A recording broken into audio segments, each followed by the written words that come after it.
Sebelum kita lanjut ke berita terlengkapnya, alangkah mulianya bagi kalian untuk tekan tombol like, dan yang belum subscribe, tolong subscribe channel ini. Timnas Putri Indonesia tampil superior di Piala AFF U19 2023. Media Vietnam berikan pujian setinggi langit. Beberapa media Vietnam memberikan pujian setinggi langit kepada kekuatan Timnas Putri Indonesia di Piala AFF U19 2023. Timnas Putri Indonesia telah dipastikan lolos ke babak semifinal Piala AFF U19 2023. Bahkan pada 3 laga grup A, Syafa Imut DKK sukses meraih kemenangan dengan skor telak. Penampilan superior tersebut pun mendapatkan sorotan dari media Vietnam, Soha.vn, yang menyebut Timnas Putri Indonesia sangatlah kuat. Menumpahkan hujan gol ke Kamboja, Indonesia siap bersaing memperebutkan gelar juara bersama Vietnam. Tulis Soha pada judul tim muda Indonesia terbukti sangat kuat di kandang sendiri sebelum memasuki semifinal AFF Wanita U19. Tulis Soha di awal berita.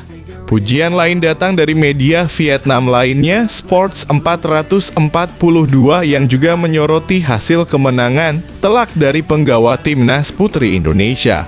Pada laga perdana grup A, Garuda Pertiwi muda sukses menang telak 7-0 atas Timor Leste. Kemudian saat jumpa Laos, pasukan Rudi Eka sukses menang telak dengan skor 4-1. Terakhir, saat jumpa Kamboja pada Minggu, Claudia Scheunemann DKK sukses meraih kemenangan 5 gol tanpa balas. Hasil ini membuat Timnas Putri Indonesia keluar sebagai juara grup A dan memastikan diri lolos ke babak semifinal Piala AFF U19 2023.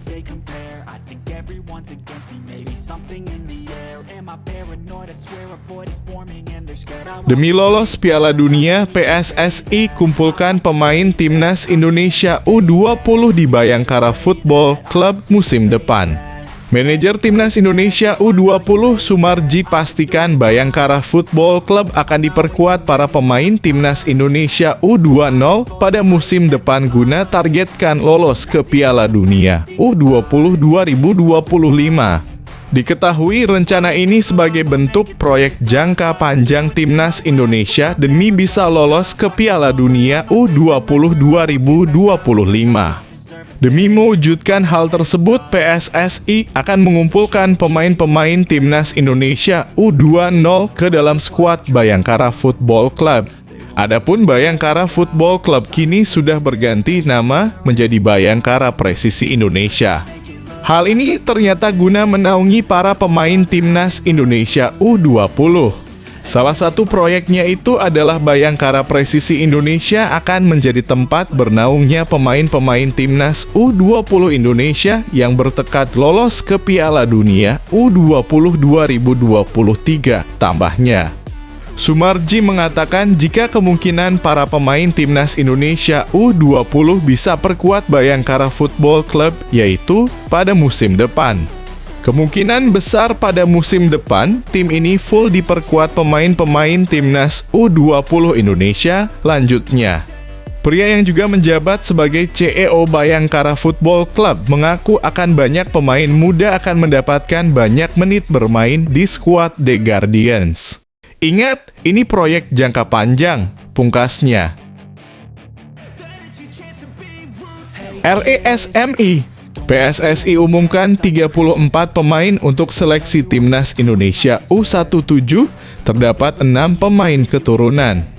Bima Sakti telah resmi memanggil 34 nama pemain guna mengikuti seleksi pemusatan latihan di Jakarta. Seleksi pemusatan latihan Timnas Indonesia U17 ini akan digelar mulai tanggal 9 Juli hingga 28 Agustus 2023.